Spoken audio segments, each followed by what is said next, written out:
ஸ்கூலுக்கு போகிறீங்க படிக்கிறது, வேலைக்கு போகிறீங்க வேலை செஞ்சு சம்பாதிக்கிறது, பொழுதுபோக்கு சினிமாவுக்கு போகிறீங்க மனசை ரிலாக்ஸ் பண்ணுறது, இப்போ கொடிவேரியில் குடிக்க போகிறீங்கன்னா கொஞ்சம் ரிலாக்ஸ் பண்ணுறது, டூர் போகிறீங்க ரிலாக்ஸ் பண்ணுறது. இப்போ ஒவ்வொரு விஷயத்துக்கும் ஒரு நோக்கம் உண்டு இல்லையா?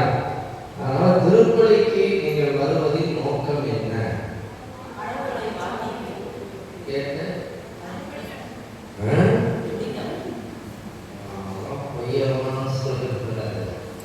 வார்த்தையை கேட்கிறமாகவே பெரிய கேள்விக்குறிதான். உடம்பு மட்டும்தான் இங்க இருக்கு, மனசெல்லாம் எங்க தெரியலையே. இப்பயே பேச ஆரம்பிச்சா, ஏன்னா ஆசியில் இருக்கிற கத்தோலிக்க இருக்கிறதெல்லாம் வழிபாட்டுலாம் டைமுக்கு தான். அந்த டைமு பஸ்ஸு போயிடும், இருட்டிடும், நைட்டு போய் சாப்பாடு செய்யணும், வேலையும் வேலைக்கு போகணும். ஞாயிற்றுக்கிழமை ஒரு நாள் வரையும் அப்படியே சாமியை பாதி பொழுது முடிச்சுக்கிறாரு. நான் போய் இந்த கறி எடுக்கணும், நடக்கணும், இதை பண்ணணும். ஆக கோயிலுக்கு அவருடைய நோக்கம் எதுவாக இருக்கும் தெரியுங்களா? நாம் இயேசுவை போல, புனிதர்களை போல, மாதாவை போல மாறுன்ற ஒரே நோக்கத்துக்காக மாறிதான் நல்ல பூசையில் நீங்கள்லாம் வரீங்க. இந்த அப்பமும் ரசமும் வருது. 11 மணிக்கு வச்ச பூசையில் வச்ச திராட்சை ரசமும் அப்பமும் இந்த பூசைக்கு வரல. அது என்னவா மாறிடுச்சு? எல்லா அப்பமும் எல்லா திராட்சை ரசமும் எந்த நோக்கத்திற்காக திருப்பலிக்கு வருவது? இயேசுவாக மாறுவது. எப்படி இயேசுவாக மாறுது? அதுவா மாறிடுதா? அதுவா மாறிடுதா? திருப்பலியில் எப்போ மாறுது? இப்பயே மாறிடுதா? சோட்டை மாறிடுதா?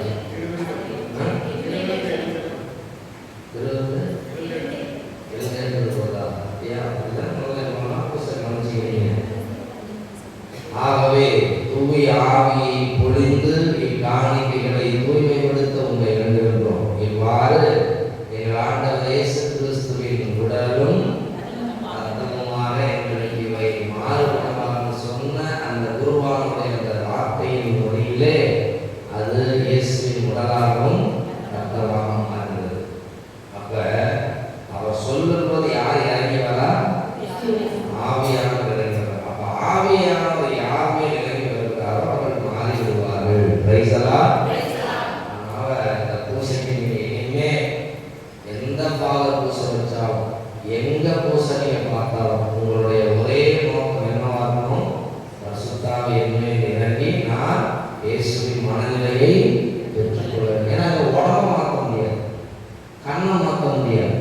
யூடியூப் பார்க்க போனால் எல்லாம் உடம்பு மட்டும்தான் மாற்றுவோம், பணத்தை மாற்ற முடியுமா?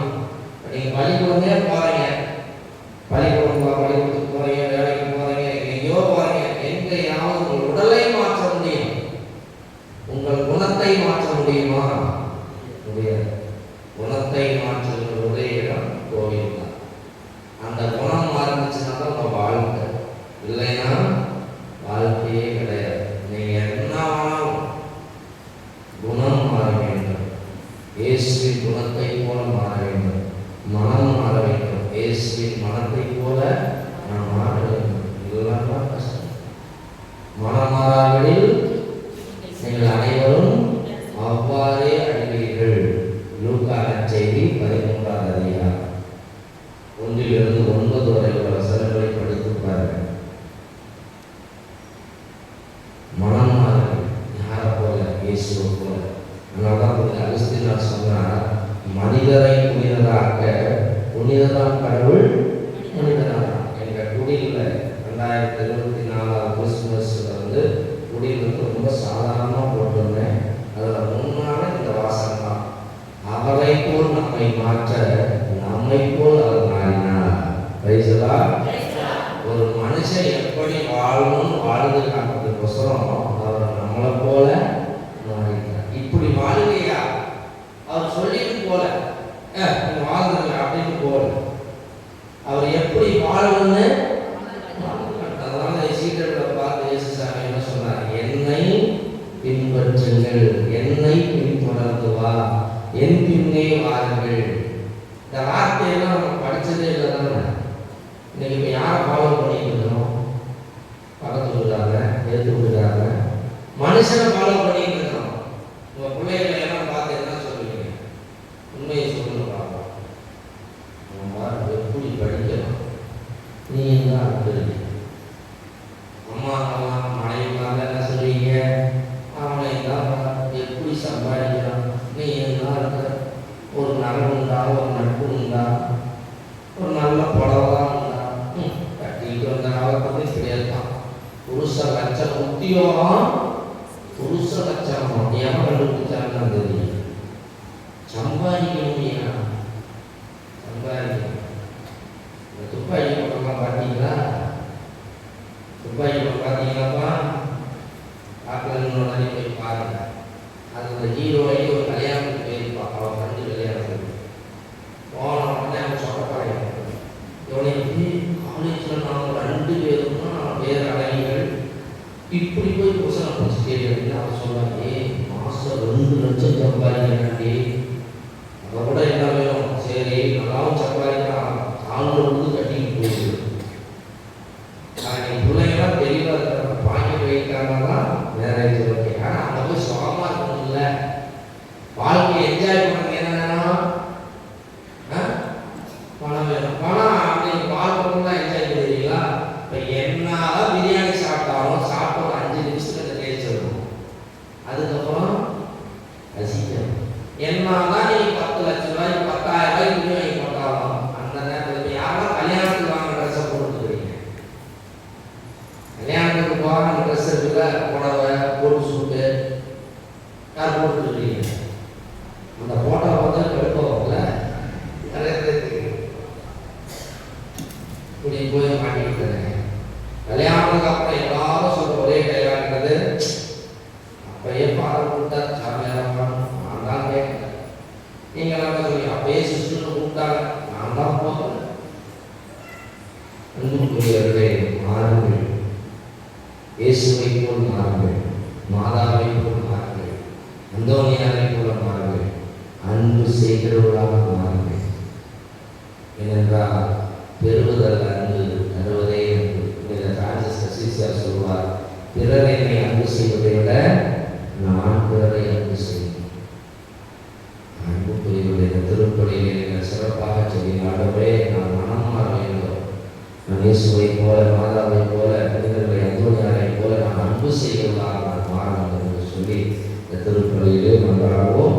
தூய மறைகளுடைய தலைவரும் கொண்டாடு கொடுத்து பாவங்களை ஏற்றுக்கொள்வோம். கடவுளுக்கு எதிராக பிறருக்கு எதிராக செய்த பாவம் நினைத்து உணர்ந்தோம். கடவுள் கொடுக்க வேண்டிய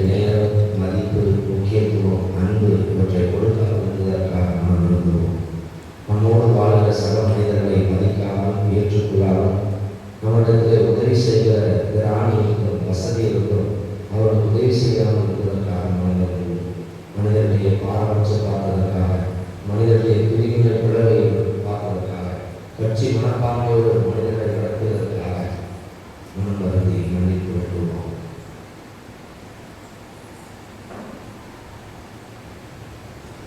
எல்லாம் உள்ள இறைவனிடமும் சகோதர சகோதரிகளிடமும் நான் பாவியை ஏற்றுக்கொள்கிறேன். ஏனெனில் சிந்தனையாலும் சொல்லாலும் செயலாலும் கடமையில் தவறினாலும் பாவங்கள் பல செய்தேன். என் பாவமே என் பாவமே என் பெரும் பாவமே. ஆகையால் தனியான புயமறியாயும் வானதூதர் புனிதர்களையும் சகோதர சகோதரிகளையும் நம் எல்லாம் உள்ள இறைவன் நம்மை இறக்க வைத்து நம் பாவங்களை மன்னித்து நம்ம நிலை வாழ்வுக்கு அழைத்து செல்வாராக.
ஆண்டவரே, புனிதமான பற்றலுள்ள முயற்சிகளை பெருமதிப்புடன் கடைபிடிப்பதால் உன் நம்பிக்கையாளரின் இதயங்களை செம்மைப்படுத்தியர்கள்.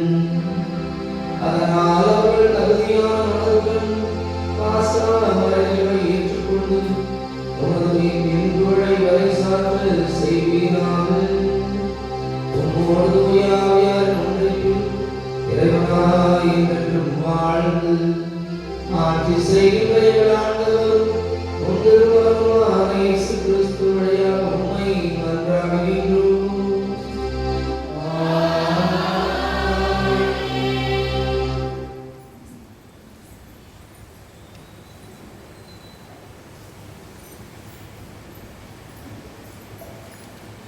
முதல் வாசகம் இறைவாக்கினர் எசேக்கியேல் நூலிலிருந்து வாசகம்.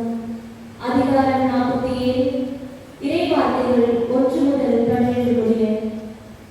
அந்நாட்களில் வானதூதர் என்னை கோவிலின் நுழைவாயிலுக்கு மீண்டும் அழைத்து வந்தார். அங்கு நான் கோவிலின் வாயிற்படியின் கீழிருந்து கிழக்கு நோக்கி தண்ணீர் வருவதை கண்டேன். ஏனெனில் கோவிலின் கிழக்கு நோக்கி இருந்தது. தண்ணீர் கோவில் மற்றும் பீடத்தின் தெற்கு பக்கத்திலிருந்து வந்தது. அவர் என்னை வடக்கு வாயில் வழியாய் அழைத்து வந்து கிழக்கு நோக்கி வெளிவாயிலின் வெளிப்பகுதிக்கு இட்டு சென்றார். இதோ தண்ணீர் தெற்கு பகுதியிலிருந்து பாய்ந்து கொண்டிருந்தது. அம்மனிதர் கையில் ஓரளவு நூலை பிடித்துக் கொண்டு கிழக்கு நோக்கி சென்று 1000 முழம் அளந்தார்.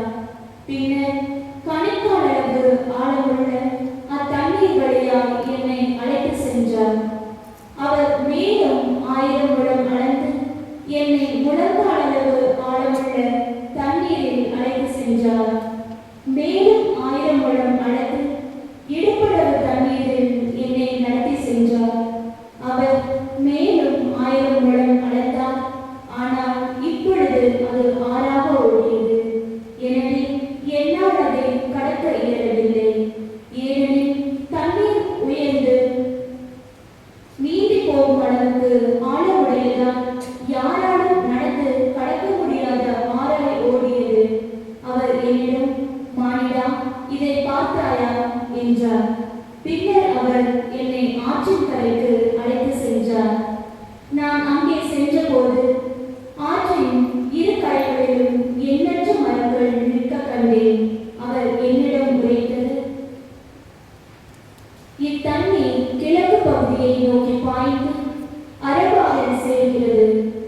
அங்கு அது கடலோடு கலக்கிறது. அது கடலோடு கலக்கையில் அத்தண்ணீர் அங்கு நல்ல தண்ணீராக மாறும்.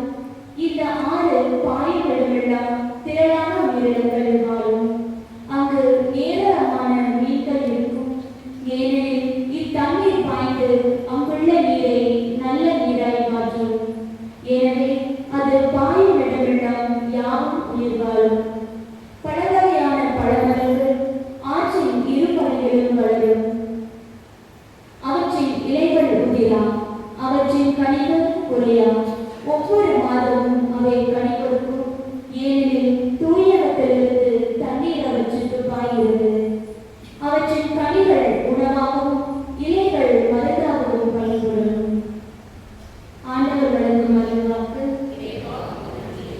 பதிலுரை பாடல் பல்லவி. ஆண்டவர் நம்மோடு இருக்கிறார்,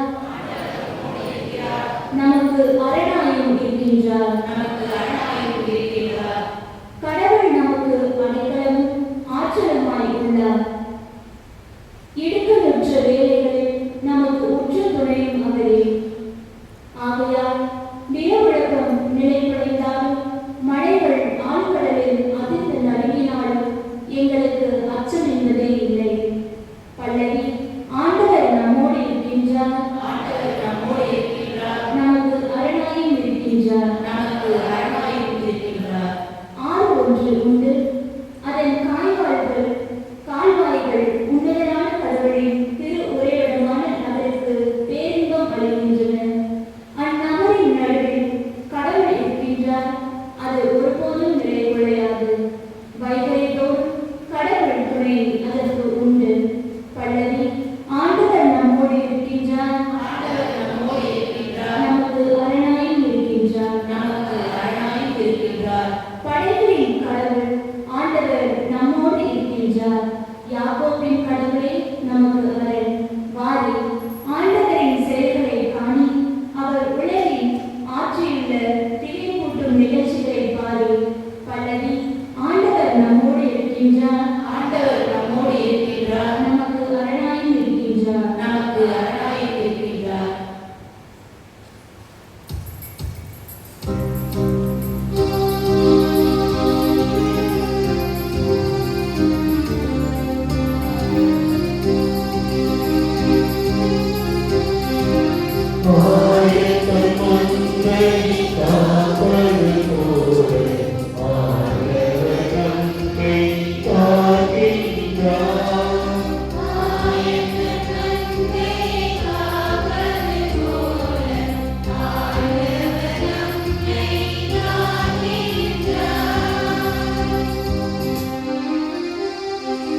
கடவுளே தூயதொரு உள்ளத்தை என்னுள்ளே படைத்தருளும்.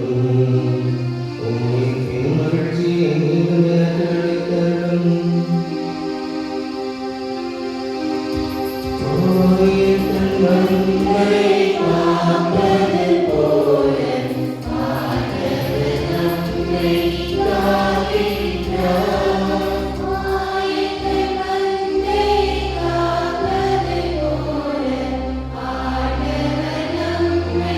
காக்கின்றார். ஆண்டவரோடு இருப்பாராக.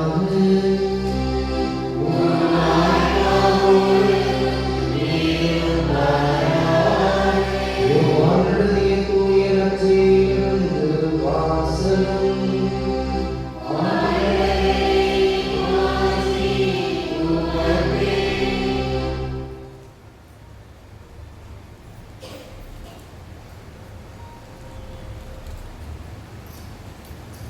அதிகாரம் 5 உயிர்வேலை வார்த்தைகள் 1-3 மற்றும் 5-14 முடிய.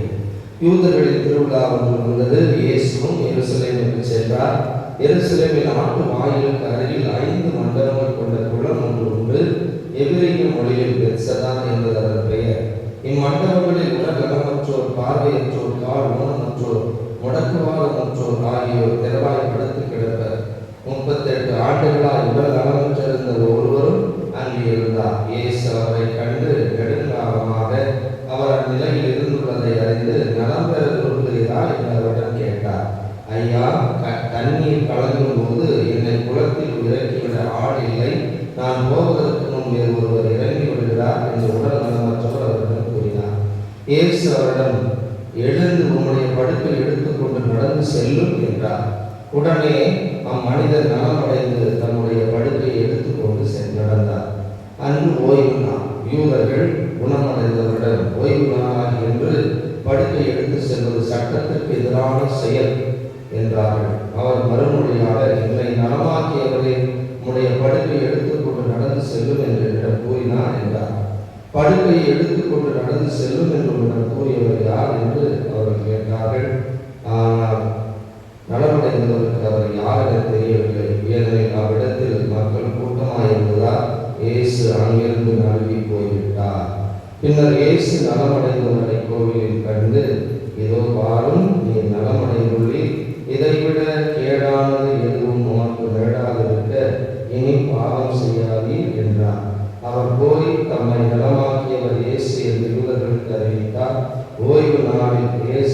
செய்ததால் யூதர்கள் அவரை துன்புறுத்தினார்கள். இது ஆண்டவரின் அருள்வாக்கு.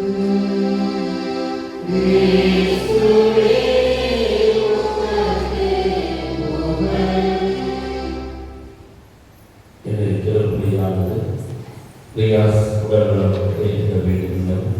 அக்கரிசாவை சுண்ணாரான கிடைக்கப்பட்டதை நன்றியாகும். எழுசும் பெரிய அஞ்சு தமிழன்றியாகும். நன்றியாகும். அற்புதர்களுடைய ஆன்மானித்துறை போன்றவை வேண்டியும் ஆல்பர்ட் செல்வர் திரேசமால் கருத்தை நன்றியாகும். பக்கத்தில் நிறைவேற வேண்டியும் லாசர் ஜூலி ஜோஸ்பினை கருத்துக்கள் நிறைவேற வேண்டியும் திருமதி ரோஸ்லின் அவர்களின் ஆன்மானித்துறை போன்றவையும் ஜார்ஜ் சாமி தேவ் கத்தோலி சாமி குருபடி மறைந்த செல்வத்தினுடைய ஆன்மானித்துறை போன்றவை வேண்டியும் ஜார்ஜ் சாமி தேவ் கத்தோலி சாமி குருபடி சிலுவை முத்து நவீன் சாரஸ்வதி ஆகியோரை பாற்றுக்காக அஜித் குமார் நீமாரோஸ் கத்தப்படி நன்றியாகும். குடும்ப கட்டுகள் நிறைவேறும். பிள்ளைகள் கிடைக்கின்ற எல்லா முயற்சிகளும் வெற்றி பெறும். குடும்பத்தில் அனைவரும் நண்பர்கள் சுக வேண்டியும் கொடுக்கப்படுகிறது. மரிய தினேஷ் ஸ்ரீ கத்தப்படி நன்றியாகும். அதோனி சாமி தேசியை நன்றிபடியாகும்.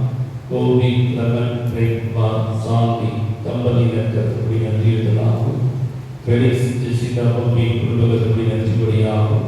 பம்பி நல்லமுறை தேர்வெழுத வேண்டியும் பெலிக்ஸ் ஜெசிகா பம்பி கத்தப்படி பிரின்ஜிஸ் சுந்தரியமார் தியாகராஜருடைய ஆன்மாவை பாற்றடையவும் அமல் மாணிக்கராஜ் மோனிகா குடும்பத்தை குடும்பத்தில் நிறைவேறும்படியாகும். ஆல்வின் ரூபி சில்வியா குடும்பத்தில் நிறைவேறும்படியாகும். அலெக்ஸ் கிறிஸ்டோ நீமாரோஸ் பாஸ்டினா குடும்பத்தில் நிறைவேறும்படியாகும். ஜெயமேரி கத்துப்படி பச்சைமனுடைய ஆன்மாவை பாற்றடையவும் ஜார்ஜ் பென்சியா கத்துப்படி ஆடி சோபியா உடல்நலம் வேண்டியும் வேலை வாய்ப்பு கிடைத்திட வேண்டியும் பவியோதாக்கள் ஆன்மா நித்திரை பாற்றடையும். இவர்களோடு இணைந்து கூடிய நம்மளுடைய கருத்துக்கள் நிறைவேறும்படியாகும். இன்னும் பிறரிடத்தில் நாம் ஜெயிக்கிறோம் என்று சொன்ன அந்த உன்னதமான கருத்துக்களையும் புனிதபடியாக இறைவனுடைய கருவில் ஒப்புக் கொடுத்து மீண்டும் நம்முடைய அழைப்பை மத்தியை வந்து நமக்காக திருப்பணி நிறைவேற்றி ஜெபிக்கிட்டு தந்தையினுடைய உடலுள்ள சுக கரைந்த வாழ்வும் நிறைவாய் கிடைக்கிற வேண்டும். அவர் செய்த அந்த நச்சினை அறிவிக்கும் பணியை இறைவன் அவரோடு இருந்து சிறப்பாக வழிநடத்த வேண்டும் எனவும் அவருடைய கருத்துக்கள் நிறைவேறும்படியாக தொடர்ந்து நாம் ஜெபிப்போம்.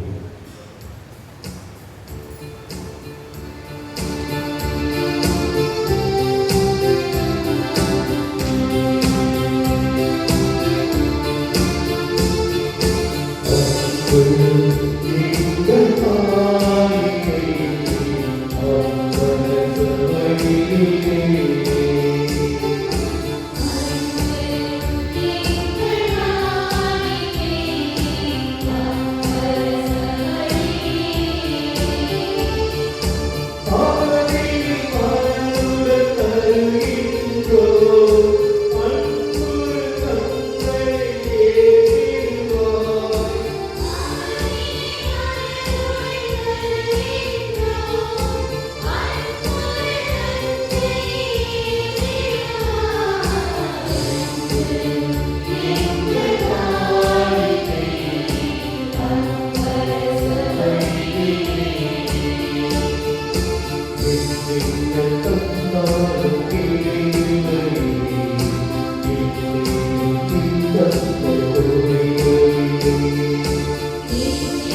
ஆண்டவருக்குரிய எங்களுக்கு இவை ஒரு பராமரிப்பின் அடையாளமாகவும் அழியாவாழ்வுக்குரிய அருளாகவும் செயல்படுவதாக எங்கள் ஆண்டவராகிய கிறிஸ்து வழியாக உம்மை மன்றாடுகின்றோம்.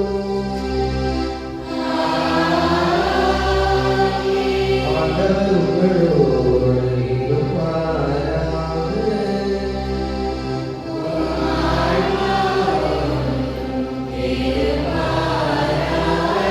இதயங்களை மேலே எழுப்புங்கள்.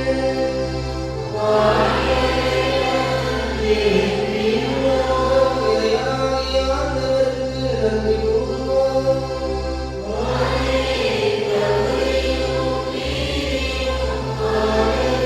ஆண்டவரே, தூயவரான தந்தையே, என்றும் உள்ள இல்லாமல் இறைவா, என்னாலும் இவ்விடத்திலும் நாங்கள் உமக்கு நன்றி செலுத்துவோம்.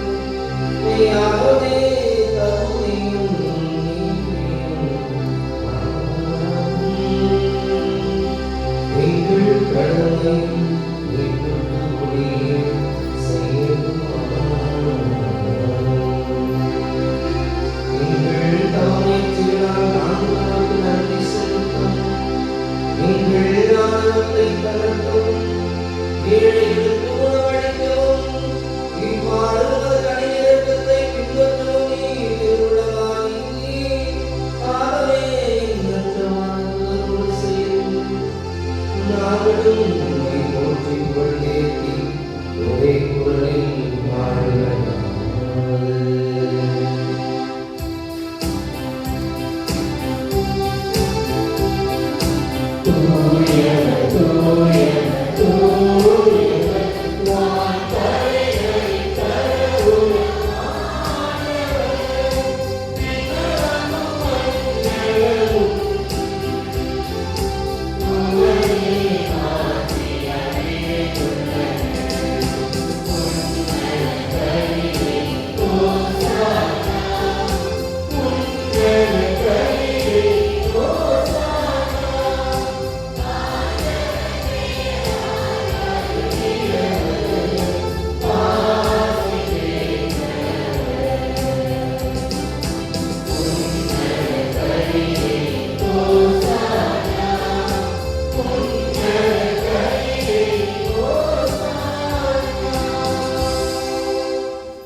உங்களை உங்கள் குடும்பங்களை இந்த அப்பரச காணிக்கைகளோடு ஒப்புக் கொடுத்து செல்லுங்கள்.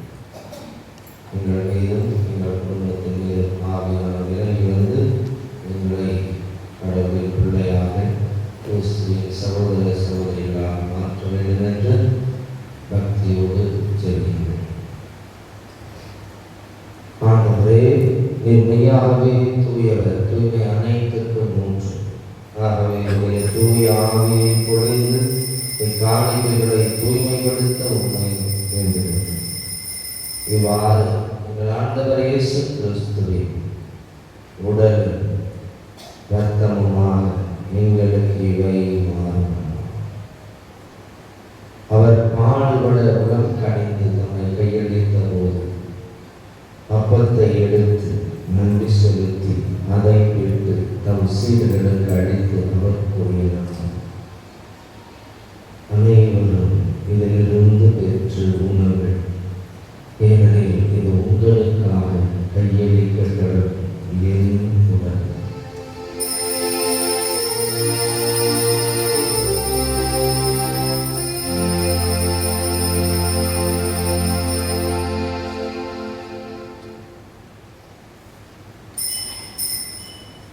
அவர் நம்மை இரவு விருந்தை அருந்தியவே கிண்ணத்தையும் கையில் விட்டு மீண்டும் உமக்கு நன்றி கூறி தம் சீடர்களுக்கு அழைத்து அவர் கூறினார், அனைவரும் இதிலிருந்து பெற்று அருங்கள், ஏனெனில் இது புதிய நிலையான உடன்படிக்கைக்குரிய கருத்திற்கு, இது பாவ மன்னிப்புக்கு உங்களுக்காக பலருக்காக சிந்தப்படும். இதை என் நினைவாக செய்யும்.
சகோதர சகோதரிகளே, இறந்தோர் அனைவரையும் இரக்கத்துடன் நினைவுகூர்ந்து ஒரு திருமுக முடிவுகளை சொல்லும்.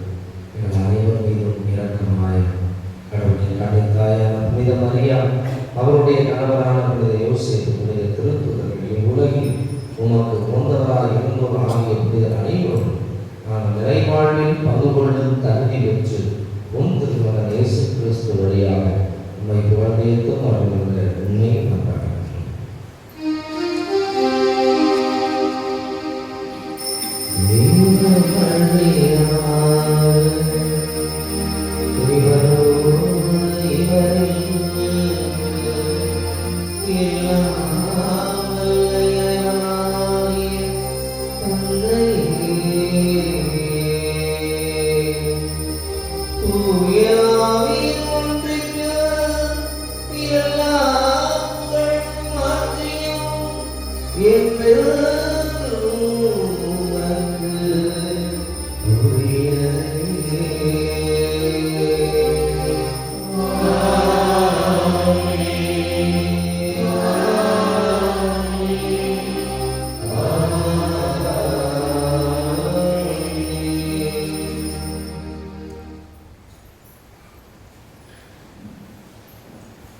மீட்பரின் கட்டளையால் கற்பிக்கப்பட்டு இதை படிக்கணையால் பயிற்சி பெற்ற நாம் துணிந்து சொல்வோம்.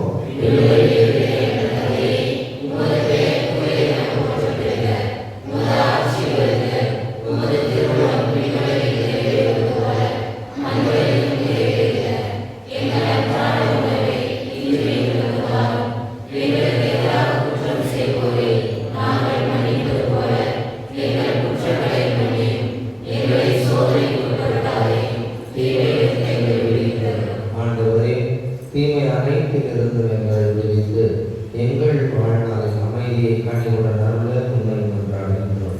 உமது இரக்கத்தின் உதவியால் நாங்கள் பாவத்திலிருந்து எப்போதும் விடுதலை பெற்று யாதொரு கலக்கமும் இன்றி நலமாக இருப்போமா. நாங்கள் எதிர்நோக்கி இருக்கும் பேருந்தத்துக்காகவும் மீட்பராக இயேசு கிறிஸ்துவின் வருகைக்காகவும் காத்திருக்கின்றோம். ஆண்டவரே இயேசு கிறிஸ்துவை அமைதியை உங்களுக்கு விட்டுச் செல்கிறேன், என் அமைதியை உங்களுக்கு அளிக்கிறேன் என்று திருத்துதலுக்கு மனிதர் எங்கள் பாவங்களை பாராமல் உங்கள் திரு அவையை நம்பிக்கையை கண்ணோக்கி எங்களுக்கு அமைதியும் ஒற்றுமை அளித்துள்ள திருவுளக் கொள்வீராக என்றென்றும் வாழ்ந்து ஆட்சி செய்கின்றவர் நீரே. ஆண்டவருடைய அமைதி உங்களுடைய என்று இருப்பதாக. எல்லாரும் சமாதானமா இருக்கீங்களா? எல்லாத்தையும் பேசுறீங்களா? பின்னாடி கூட பிறந்தவங்க சொந்தக்காரங்களாம் அப்படியே சமாதானமா இருக்கீங்களா? அது கஷ்டம் சாமி. பைபிள் படிப்பீங்களா? மத்தேயு 5ஆம் அதிகாரத்தில் மழை பொழிவு பேறு பெற்றோர் வரும்போது அமைதி ஏற்படுத்துவோர் பேறு பெற்றோர் எனில் அவர்கள் கடவுளின் மக்கள் என அழைக்கப்படுவார். அவங்க யாருடைய பிள்ளைகள் அப்படின்னா எப்படி இருக்கணும்? நாம் இருக்கிற இடத்துல நாம் இருக்குதா? வீட்லேயும் இல்லை, ஊர்லேயும் இல்லை, நாட்டிலையும் இல்லை, உலகத்திலையும் இல்லை. பவுலடியார் சொல்வார் திருமணத்தில், நீங்கள் ஒருவர் மற்றவரை கடித்து விழுங்குவதை நிறுத்தாவிட்டால் எல்லோரும் ஒருவரால் ஒருவர் அடிக்கப்படுவார். வீட்டிலையும் பார்க்கலாம், கணவனும் எளியும் கூட பார்ப்பீங்க. நான் குடும்பத்தில் புருஷன் கொண்டாடி சண்டை போட்டுருந்தோம். புருஷனை பார்த்து கொண்டாடி சொன்னாங்க, தாய் மாதிரி கத்திட்டு அப்படின்னா உடனே கொண்டாடி சொன்னான். புருஷன் சொன்னான், நானாடி நாய் மாதிரி கத்துறேன், நீதாடி பேய் மாதிரி ஆடிட்டு இருக்கிற அப்படின்னா உடனே இந்த பையன் 2 பேர்த்தையும் பார்த்து நாய்க்கும் பேய்க்கு தான் நம்ம பார்க்கணும்னு பாதிக்கலாம். அப்புறமேட்டு அவன் போன எடுத்து அவன் ஃப்ரெண்டுக்கு போன மாட்டேன், தண்டம் சீக்கிரம் வந்து தொலைலாம், வீட்டில் இருக்க முடியல, வெளியில் போகலாம் அப்படின்னா. ஓ, 2 பேர் தண்டம் கோபமாக போகும்போது சேரை எட்டி வச்சுருந்தோம். முன்னாடியெல்லாம் இடம் போட்டதை எட்டி வச்சுருக்கோம். ஒரு சேர் இருந்தோம். அப்புறம் நம்ம சோழாய் போய் நம்ம ஃப்ரெண்டு அங்கே வந்துட்டான். இவன் பிள்ளைங்க வெளியே போயிட்டான். உடனே சொன்னான், நான் தண்டம் முன்னத்தை உட்காருங்க, நாய் வெளியே போயிட்டு பேய் கூட சோறாடிட்டு இருந்தான். வீட்டில் பார்த்தீங்கன்னா நாயும் பேயுமா தான் கட்டிச்சு முன்னு துப்பிடும். புருஷனோட அக்கா தங்கச்சியோ, புருஷனோட அண்ணன் தம்பியோ, புருஷ புருஷனோட அப்பா அம்மா வந்துட்டு நம்மளுக்கு அடிக்கடி கவலை எரியும் அப்படியே. இதே அவங்களும் அப்பா அம்மா வந்துட்டாங்க நாய் நிறைய தள்ளு அப்படி ஆடை அடிக்கலாமா, ஆட்டை அடிக்கலாமா, மாட்டை அடிக்கலாமா, கோழி அடிக்கலாமா, மீனை பிடிக்கலாமா, வறுக்கலாமா, பிடிக்கலாமாங்க. அதே புருஷனுக்கு சொந்தக்காரமா அவனை போட்டு பொறிக்கலாமா, எரிய முடியுமா? அண்ணன் தண்ணியுமே கொஞ்சம் பதக்கத்தை பிடிப்பான். கேட்டால் நம்மளால் கிறிஸ்தவர்கள் என்றாலே இப்போ தந்தை மகன் தூயார் 3 பேரும் பிரிஞ்சிருக்காங்களா, கொண்டாடுறாங்களா? சொல்லுங்க. நாம தந்தை மகன் தூயாரை நாம போட்டுட்டு என்ன பண்ணோம்? சிலுவையை மட்டும் 3 பேர், என்னைக்காவது 2 பேர்த்த சொல்லி இருக்கிறோமா? என்னைக்காவது ஒருத்தரை சொல்லி சிலுவை பார்க்கணும் இருக்கிறோமா? 3 பேர்த்தையும் சொல்லியிருக்கான். பிரிக்க முடியாது.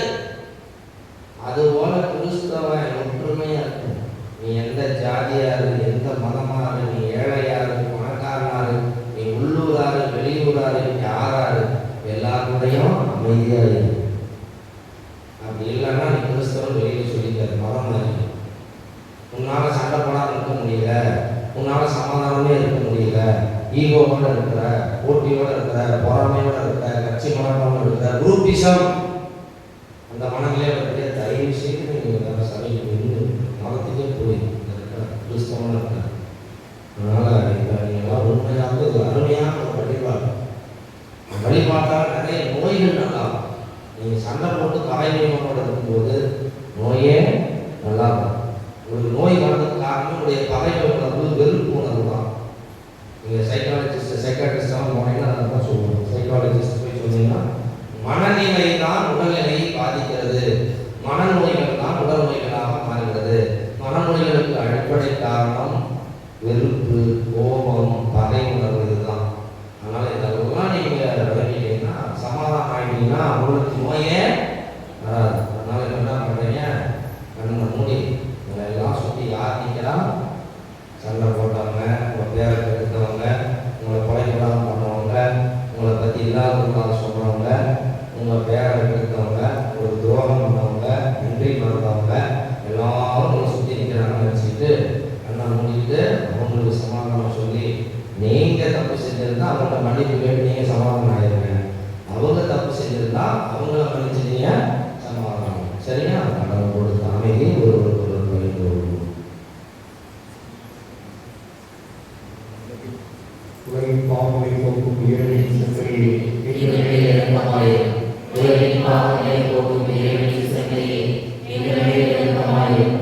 உலகின் பாவங்களை போக்கும் இறைவனின் சக்தியே, எங்களுக்கு அமைதியை அளித்தருளும்.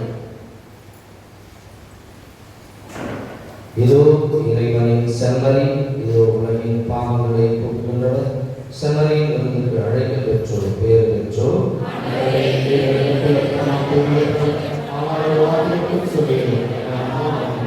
கிறிஸ்துவின் திருவுடல் வர்த்தனம் இன்றைக்கு முடிவெல்லாம் அவர்களுக்காக.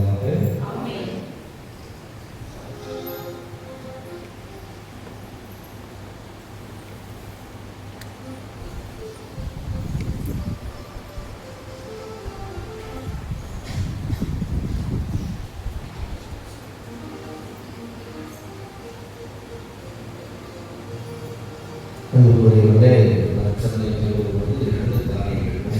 இயேசுவை தொட்டு குணப்படுத்துகிறார், இரண்டாவது இயேசு கொடுக்கிறார். நம்ம வாங்கிட்டு போய் நீங்கள் கொடுத்த பின்னால் நீங்கள் என்ன சொல்லிட்டு இருக்கோம்? இயேசு என்னோடு இருக்கிறார். இந்த உணர்வை நீங்கள் அதிகமாக வளர்த்திக்கிட்டீங்கன்னா உங்களுக்குள்ள நிறைய விஷயங்கள், நல்ல விஷயங்கள் தான்.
திருமகனும் என் சகோதரனுமான இயேசு கிறிஸ்துவில் எங்களுக்கு வழங்கிய நம்பிக்கையும் தூய ஆவியார் வழியாக எங்கள் இதயங்களில் நீ பற்றியே செய்த பிறரன்று சுடரும் அரசியல் வகைக்கான எதிர்நோக்கை எங்களை பற்றி எழுப்புணவாக நற்செய்தி விதைகளை நானும் வளர்த்தெடுக்கும் நல்லோராய் உம் அருளினை மாற்றுவதாக.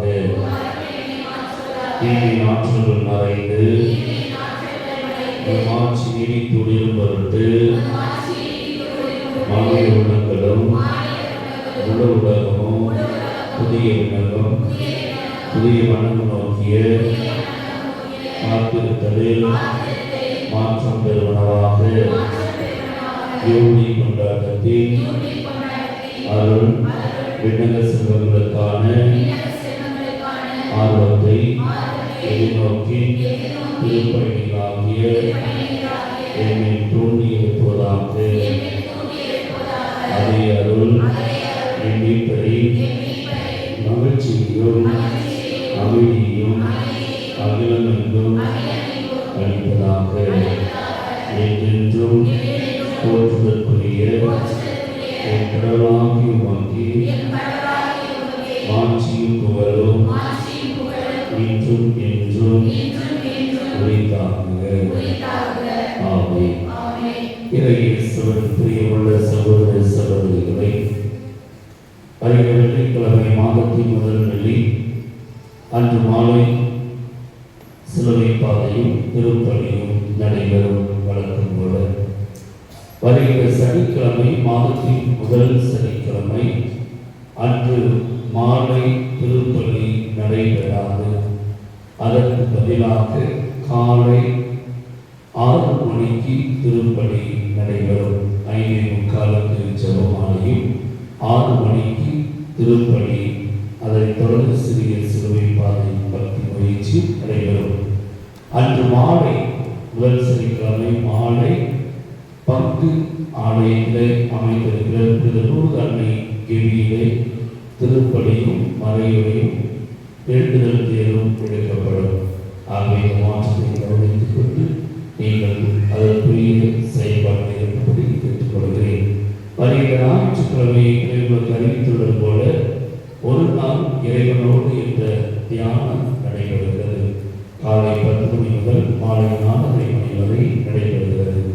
ஆகவே அனைவரும் முழுமையாக பங்கெடுத்து ஏற்றால் அடுத்த வாரம் குருத்து ஞாயிறு நாம் தவக்காலத்தின் இறுதி கட்டத்தை நாம் நெருங்கிக் கொண்டே இருக்கிறோம்.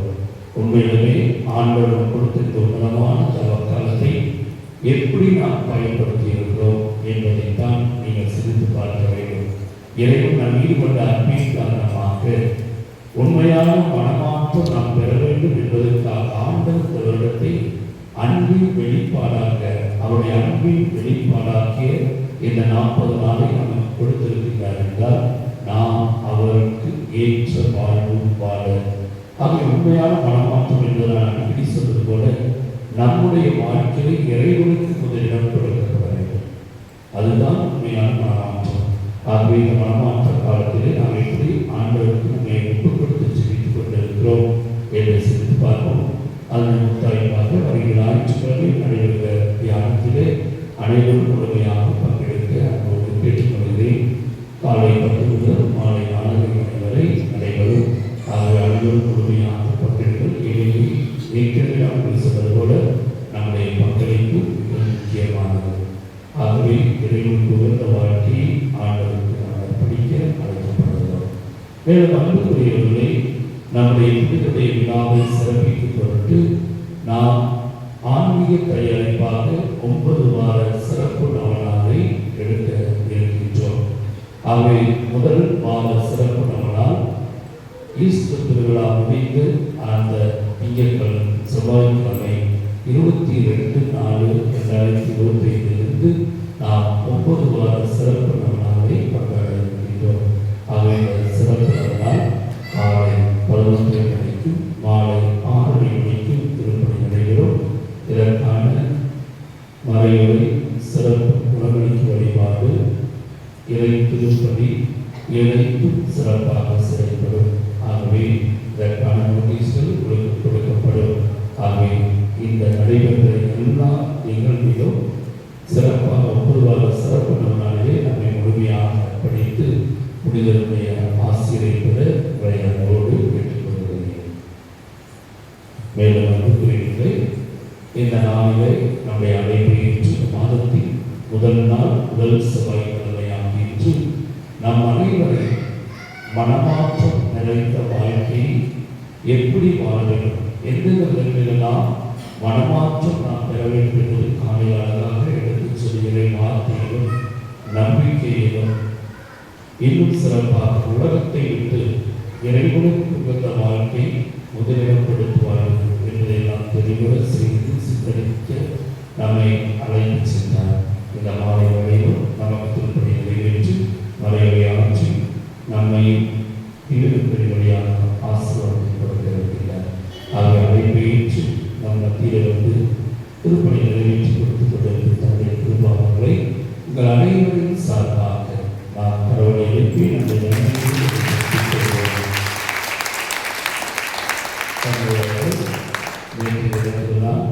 தென்காசி பிரசனத்தை முடித்துவிட்டு அழைத்த அழைப்பை ஏற்று உடனடியாக சற்று ஓய்வெடுக்காத மத்தியில் வந்து நமக்காக திருப்பதி நிறைவேற்றது. நம்முடைய அன்பின் அவருடைய வெளிப்பாடு நம்மீது அன்பை வெளிப்படுத்துகிறது. அவர் அவர்கள் தொடர்ந்து செயல்படுகிற நச்சியப்படி நிறைவேறவும் நல்ல உடல் சுக நிறைவாக அவர் பெற்றுக்கொள்ளும் நாம் அனுமதிச்சவர்களே அவருக்காக ஜெயிப்போம்.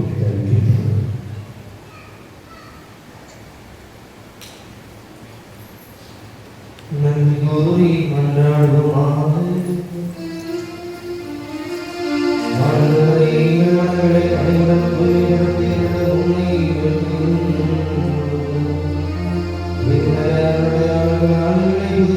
புதுப்பித்ததன் வழியாக தொடர்ந்து இப்பொழுது மதக்காலத்தில் நிகழ்வுகளுக்கு தேவையான உண்மையை பெற்றுக்கொள்ளுமாக. ஆண்டவராகிய கிறிஸ்து வழியாக உண்மை மன்றாடுகின்றோம்.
கடவுளை புகழ்வதற்காக, கடவுளுடைய நற்செய்தியை.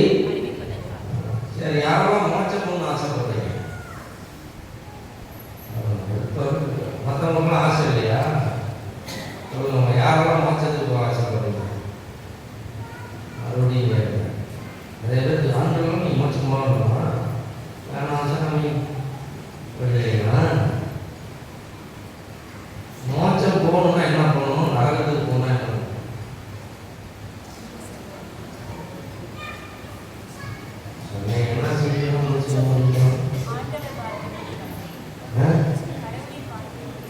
என்னமா சாப்பிடணும் சொல்லுங்க. கடவுளின் வார்த்தையின்படி நடந்தால் மோட்சத்துக்கு போகலாம். இல்லைன்னா ரைட்டு. அது எல்லாரும் உலகம் தெரிந்த கிறிஸ்தவ எல்லாத்துக்கும் தெரியும். கடவுள் சொல்றதை கேட்டா மோட்சம், இல்லைன்னா இப்ப யார் சொல்றதை கேட்டு வாழ்ந்துட்டு ஒரு தெளிவு பிராக்டிக்கலா பேசுவோம். இன்னைக்கு நாம யாரை பின்பற்றி வாழ்ந்துக்கிறோம், யார் சொல்றதை கேட்டு வாழ்ந்துக்கிறோம். இவங்க இப்போ ஒன்றும் இல்லைங்க. இப்போ நான் கோபி சைடு இப்போதான் கூகுள் மேப் வந்துச்சு. அப்போல்லாம் என்ன சொல்லுவாங்க, வழி கேட்டா தான் இந்த வண்டி போகுது பாருங்க, இதில் இவங்க பின்னாடியே போனீங்கன்னா நீங்கள் சொல்கிற போது வந்துடும் அப்படின்னு சொல்லுவாங்க. அப்போ முன்னாடி போகிறவர், மோட்சத்துக்கு போகிறவருக்கு பின்னாடி போனோம்னா நம்ம எங்கே போக முடியும்? நரகத்துக்கு பின்னாடி போகிறவங்க பின்னாடி போனால் இப்போ நீங்கள் யார் பின்னாடி போயிட்டு இருக்கீங்க? இப்போ சொல்லுங்க. பழமொழி ஒன்று சொல்லுவாங்க, ஆசருக்கு கலெக்டராக அவசரத்துக்கு கழுதனை ஏற்றாங்க. மோட்சம் போகணும்னு ஆசை இருக்குது. இயேசுநாதர் பின்னாடி, மாதா பின்னாடி, அந்தோனியார் பின்னாடி. நல்லா பார்த்தீங்கன்னா விசுவாச பிரமாணத்தில் சொல்லுவீங்க, புனிதர்களுடைய சமோதீத பிரயோஜனத்தை விசுவசிக்கிறீங்க. புது தமிழ் வந்து புனிதர்களுடைய சமூக உறவை நம்புகிறேன் அப்படின்னா என்ன அர்த்தம்? அவங்கள போல நம்ம மாறினாக்கா அவங்க இருக்கிற இடத்துக்கு போக முடியும். இப்போ டாக்டராக மாறினா தான் ஆஸ்பத்திரிக்கு போக முடியும். இன்ஜினியராக மாறினா தான் கம்பெனிக்கு போக முடியும். மாறணும்னா நீ வேற பக்கம் போக முடியும். அப்போ மனம் மாற்றம். நாங்களாம் மதமாற்றம் ஆகிட்டோம். மதமாற்றம் இல்லைங்களா? மனமாற்றம் ஆகிருக்கிறோமா? மதமாற்றம் ஆனவங்களுக்கு மோட்சம் கிடையாது. மதம் மாறுவதற்கான ஒரு மகிழ்ச்சி அடைவது கிடையாது. நாமெல்லாம் மதம் மாறி இருக்கிறோமா? மனம் மாறி இருக்கிறோமா?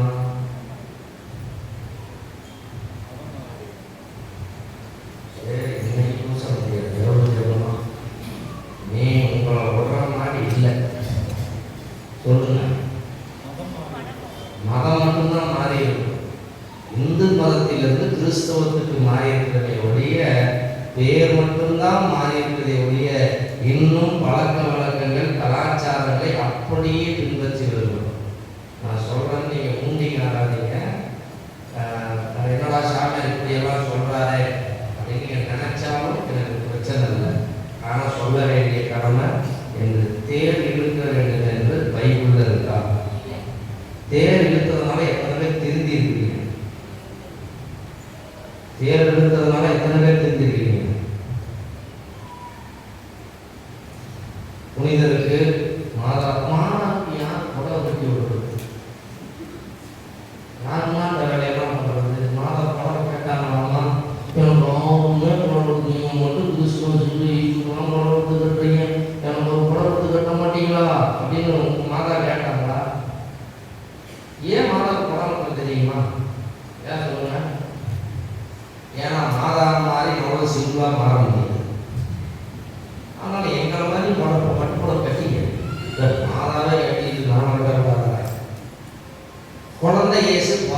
உடனே எப்படிப்பட்ட துணியில சுத்தப்பட்டு தீவன தொட்டியில போட்டிருந்தாங்க? கந்தை துணிகளால் சுற்றி மாட்டு தொட்டியில் இருக்கிற நல்ல துணி இருக்குது பாருங்க. ஆனா நம்ம குடியில் இருக்கிற குழந்தைய எப்படி பட்டுருக்கிறாரு? பட்டு துணி போட்டு ஜிகி ஜிகி ஜிகி ஜிகி. ஏன்னா அழுத்து துணி போட்டு நம்ம பக்கத்துலேயே போகணும். ஏசுக்கார சாமி பின்னாடி போகணும், மாதா பின்னாடி. இவங்கெல்லாம் எப்படி வாழ்ந்தாங்க சொல்லுங்க பார்ப்போம். இவங்க எப்படி வாழ்ந்தாங்க? நம்மளாம் எப்படி வாழ்ந்தாங்க? நம்மளாட்டம் நகைக்கு ஆசைப்பட்டு, பணத்துக்கு ஆசைப்பட்டு, பதவிக்கு ஆசைப்பட்டு, பணம் பணம் பணம் பணம்னே ஆயிரம். கிறிஸ்தவன் அந்தவனையாக்க வேண்டாம் இருந்தான். இப்போ பூசகத்து சாமி வாசிச்சார். எதுலையாவது ஒன்றாவது மருந்துக்காக இருந்தீங்கன்னா அந்தவனையாக நான் உங்களை போல எல்லா செல்வத்தையும் விட்டுட்டு கடவுளுக்காக நான் வாழ்ந்து யாராவது இருந்தீங்கன்னா எப்படி அந்தவனையாகவே காசு எடுக்கணும்ல? இன்னொரு வேலை வாங்கி கொடுத்துருங்க, நாங்கள் மாலை ஓட்டுவோம். லஞ்சம் தான் கொடுக்குறது, கொஞ்சம் அதிகமாக கொடுக்க மாட்டேன். அதுலேயும் கஞ்சத்தான் 100-200 கொடுத்துட்டு 5 லட்சத்தை அரசியல்வாதிக்கு கொடுப்பீங்க. வேலை வாங்கிட்டா வந்தோனியாரு நான் காசு கொடுக்குறது அரசியல்வாதிக்கு என்ன பித்தலாம். நோய் நல்லாமல் நோய் நீக்குவேன். டாக்டர்கிட்ட ஆப்ரேஷன் 5 லட்ச ரூபா கொடுப்பேன், கோயிலில் 5 ரூபா கொடுப்பேன். அன்புக்குரியவர்களே, நாம் யாரை பின்பற்றி வாழ்ந்து கொண்டிருக்கிறோம்? இந்த உலகத்தில் எப்படிப்பட்டவர்களாக மாற நாம் வாழ்ந்து கொண்டிருக்கிறோம்? எல்லாருமே பணக்காரன் தான் ஆசைங்க. பொருள் நிறைய வேணும், வசதிகள் நிறைய வேணும், வாழ்க்கையில் நிறைய மற்றவங்க முன்னாடி வாழ்ந்து பார்த்தீங்கன்னா மனுஷன் எப்படி வாழ்றான்னா கடவுள் என்ன நினைப்பான்னு வாழ்றதில்லை. பக்கத்துக்கார என்ன நினைப்பான் அந்தஸ்து போயிருக்கேன். நாமெல்லாம் கௌரவ கிறிஸ்தவர்கள், கௌரவத்துக்கார கிறிஸ்தவர்களா இருக்கணும். உண்மையான கிறிஸ்தவர்களா இல்லை. உண்மையான கிறிஸ்தவ யாரு? இயேசுநாதர் போல, மாதாவை போல, சூசேப்பரை போல, அந்தோனியாரை போல, செபஸ்தியாரை போல, இவங்களை போல வாழ்றவங்க உண்மையான கிறிஸ்தவன். கிறிஸ்தவன் உலகத்தில் இருக்கிற எல்லாத்தையும் தனதாக்குற கிறிஸ்தவன் கிடையாது. உலகத்தில் இருக்கிற எல்லாத்தையும் விட்டு கொடுக்குறவங்க உண்மையான கிறிஸ்தவன். இன்னைக்கு சண்டை எதுக்கு வருது? நிலத்துக்கு, சொத்துக்கு, நகைக்கு. மாமியார் நகைக்கு மருமக சண்டை அடிச்சுக்கிற, அம்மா நகைக்கு மகளுக்கு சண்டை அடிச்சுக்கிறீங்க, சண்டை போட்டுக்கிறீங்க. அப்பன் சொத்துக்கு மகளுக்கு 2 பேரும் அடிச்சுக்கிறீங்க. சொத்தை எழுதுவாங்கன்னா அப்பனை அம்மாவையும் நடுத்தருக்கு போயிடுறீங்க. பொண்ணு மாப்பிள்ளை பார்க்குறீங்களே, எப்படி பார்க்குறீங்க? மாப்பிள்ளை என்ன வேலை செய்கிறாரு? பொண்ணு நல்லா இருக்கா? மூக்கு முடியுமா இருக்குதா? கலராக இருக்குதா? மாமியாருக்கு எவ்வளோ வெயிட்டாக இருக்கிறதா? சேர்ந்த ஏதாவது பொண்ணு இருந்தால் பின்னாடி டிராக்டர் ஏதாவது கிடைக்குமா? மாமனார் மாமலை நல்லா கவர்மெண்ட் காசு வேணும். கவர்மெண்ட் காசு, கவர்மெண்ட் காசு, கவர்மெண்ட் மாப்பிள்ளைலாம் உடனே பொண்ணு கிடைச்சிருங்க. பிரைவேட்டாக வேலை செய்யற பொண்ணு கிடைக்க மாட்டேங்குது. மாப்பிள்ளை எவ்வளோ வேலை செய்கிறாரு? கம்பெனியில் எவ்வளோ சம்பளம்? 20,000 சொல்கிறேங்க.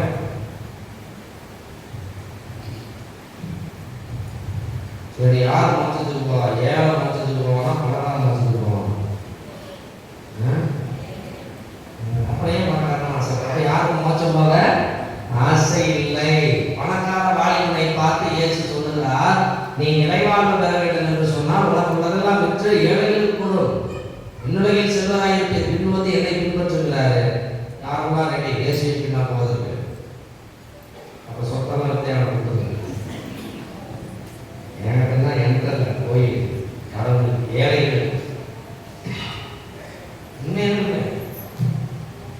விடுங்க. நண்புரிய சகோதரனை பாட்டு மட்டும் பாடி இயேசுவின் பின்னால் நான் செல்வேன், திரும்பி பார்க்க மாட்டேன். பாட்டு பாருங்களா? பாட்டில் மட்டும்தான் இது.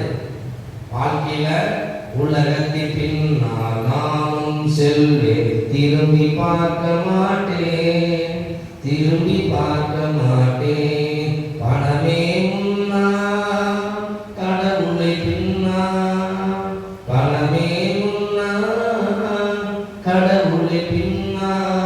காசு தந்து காசு தருகின்ற முதலாளியே கடவுள் ஆவாரே. உண்மைதானே? சாமியார் ஒரு ஞாயிற்றுக்கிழமை எந்த கத்தோலிக்க கோயில்களில் ஞாயிற்றுக்கிழமை பூசைக்கு ஃபுல் அட்டண்டன்ஸ் இருக்குதா? இதே வேலை செய்யறதுல ஃபுல் அட்டண்டன்ஸ், பள்ளிக்கூடத்துல ஃபுல் அட்டண்டன்ஸ். ஆனா கோயில்ல வருவியா வர மாட்டீங்க. நான் வரமாட்டேன். வருவாங்க வருவாங்க, எங்க போனாலும் முதல்லயே போயிடுறீங்க. ஆனா பூசைக்கு மட்டும் பாதியில வர்றீங்க. கேட்டா வேலை இருக்குது சுவாமி, அதே சாமியார் சாவுக்கு சொன்ன நேரத்தில் வர 4 மணி நேரம் லேட்டாக இருந்தால் விட்டுருவீங்களா? அப்படி என்னெல்லாம் எனக்கு ஆசை. கல்யாண நேரத்தில் சொன்ன நேரத்தில் பூசைக்குமா இருந்தால் தள்ளி 2 மணி நேரம் தள்ளி வச்சுனா என்ன நடக்கும்? நல்ல நேரம் போயிருமே. நல்ல நேரம் கெட்ட நேரம் எவன் சொன்னான்? இந்த பைத்தியம் சொன்னான். இது கூட பரவாயில்லைங்க, சாவுக்கு நல்ல நேரம் கெட்ட நேரம் பார்க்குறீங்க. மனுஷங்களா கிறிஸ்தவங்களா? செத்து போயிட்டு நல்ல நேரம் 4 மணிக்கு மேலே சொன்ன நல்ல நேரம் எடுத்துக்கணும். என் கண்ணால பார்த்தேன். சனிக்கிழமை சனி கூட தனியாக போவான். ஏன் நீயும் போகக்கூட? சனி போனால் துணை இருக்கும். அதனால கோழி எடுத்தான். உயிரோட ஒரு கோழி காலையில் கோழிக்குள்ள இன்னொரு கோழி போனான். கிறிஸ்தவன் கேட்டால் நம்மளாம் பாரம்பரிய கிறிஸ்தவர்கள், பரம்பரை கிறிஸ்தவர்கள் அப்படி சொல்லாத. தயவுசி கிறிஸ்தவனே சொல்லாத, பரம்பரை இந்துன்னு சொல்லிக்கிறேன். நான் இந்து மக்களை குறை சொல்றேன். அவங்களாம் கரெக்டாக இருக்காங்க. அவங்கள மாதிரி தெய்வ பயம் நம்மகிட்ட கிடையாது. அவங்கள மாதிரி கடவுளுக்கு கொடுக்கறத கணக்கு பார்க்காம இருக்கிற மட்டும் நமக்கு கிடையாது. நம்மளாம் வாங்கிட்டு கிறிஸ்தவங்களான போதும் குட்டிலாம் என்ன குட்டிங்க? இன்னைக்கும் கிராமத்தில் போனோம்னா சாமியார் சாமியார் தான் கொடுப்பாரு. கோயிலுக்கு சும்மா கொடுத்துட்டே கிடக்கலாம். பூசிக்கு வாங்குது. பூசியில் என்னதான் கிடைக்குது? ஏன்னா கத்தோலிக்க கிறிஸ்துவ வெள்ளக்கார சாமியார்கள்லாம் அவங்க கஷ்டப்படுறீங்கன்னு கொடுத்தாங்க. அவங்க மேல தப்பு இல்லை. ஆனா இன்னைக்கும் நீ கஷ்டப்பட்டு இருக்கிறது பொய் சொல்லிட்டு இருக்கிறீங்க. எவ்வளவு பெரிய அபத்தம். கொஞ்சமா மாற மாட்டீங்களா? வாங்குறவங்களாவே என்ன இருக்கிறீங்களே, கொடுக்குறவங்களா மாறுங்க. கொடுக்குறவங்களா மாறுங்க. நேரத்தை கொடுக்குறவங்களா மாறுங்க. முதல்ல நேரத்தை முதல்ல கொடுங்க. ஒரு விஷயத்தை கத்துக்கணும்னா நீங்க நேரத்தை செலவு பண்ணணும். உன்னை தெரிஞ்சுக்கணும்னா நேரத்தை செலவு பண்ணணும். இப்போ சயின்ஸ் படிக்கிறீங்க, இன்ஜினியர் படிக்கிறீங்களா? எவ்வளோ நாள் செலவு பண்ண? எவ்வளோ நாள் செலவு பண்ண? எத்தனை வருஷமா இன்ஜினியரிங் படித்தேன்? 4 இயர்ஸ். ஒரு நாளைக்கு எத்தனை மணி நேரம் காலேஜில் இருப்பேன்? எப்படி காலையில் 7 மணிக்கு போனோம்னா சாயந்தரம் 4 மணி வரைக்கும் அனுப்பிடுவேன். எப்படி ஒரு 8 மணி நேரம், 9 மணி, டெய்லி 9 மணி நேரம்னா ஒரு நாளைக்கு 9 மணி நேரம்னா 4 வருஷத்துல ஒரு 200 நாள் லீவுனே போடுவோம். 1200 நாள் சுச்ச வருது. 1000 நாள் நீ போயிருப்ப. ஒரு சாதாரண இன்ஜினியரிங் படிக்கிறதுக்கு நீ 1000 நாள் செலவு பண்ணியிருக்க. இன்னும் வேலை கிடைக்குதா? இல்லை. சாதாரண இன்ஜினியரிங் எல்லாம் படிக்கிறதுக்கு 1000 நாள். கடவுளை பற்றி தெரிந்துவதற்கு 1000 நாட்களை நீ செலவு பண்ணியிருக்கியா? தொடர்ச்சியா ஒரு நாள் 8 மணி நேரம் படிப்பியா? வாய்ப்பு இல்லை ராஜா. படிச்சா ஒன்றும் பண்ண முடியாது ராஜா. அன்புக்குரியவர்களே, முதல்ல கத்தோலிக்க கிறிஸ்தவன் கடவுளை அறிவதற்கு நேரத்தை செலவு பண்ணும். சரி, சின்ன குடும்பம் படிச்சிருப்பீங்க. கடவுள் மனிதனை எதற்காக படித்தார்? இன்ஜினியராக, டாக்டராக, பணக்காரனாக, அழகானவனாக எதுக்காக படிச்சாரா? கடவுள் மனிதனை எதற்காக படித்தார்? சொல்லுங்க. அவரை அறிந்து, அவரை சிநேகித்து,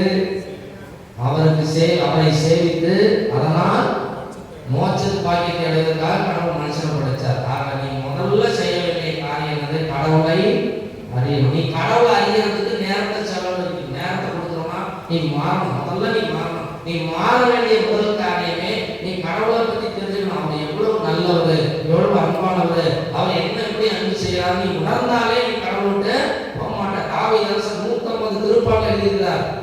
அதுல ஒவ்வொரு திருப்பாடலும் அவர் கடவுளுடைய அன்பை அவ்வளவு எக்ஸ்பிரஸ் பண்ணுவார். அவ்வளவு உணர்ந்தவரா எழுதுவார். நீங்க தயவு செய்து பைபிளை படிங்க. எத்தனை பேர் பைபிள் எடுத்துருந்தீங்க? மத்தமா கைவீசமா கைவீசு, கோயிலுக்கு போகலாம் கைவீசு, அந்தோனியாரை பார்க்கலாம் கைவீசு, மாலை போடலாம் கைவீசு. தயவு செய்து இனிமேட்டு கோயிலுக்கு வரும்போது எதெல்லாம் வராதீங்க. பூசைக்கு வந்தீங்கன்னா பைபிள் இல்லாம வராதீங்க, போகாதீங்க. எடுத்துட்டு போங்க. நீங்கள் இறைவனை தாங்கினால் இறைவன் உங்களை தாங்குவார். நீங்கள் இறைவனை தாங்கினால் இறைவன் உங்களை தாங்குவார். இறைவனின் மறு உருவம் 2, 1 3 இருக்குது. ஒன்று இறைவார்த்தை, இன்னொன்று நற்கருணை, இன்னொன்று ஆவியானவர்.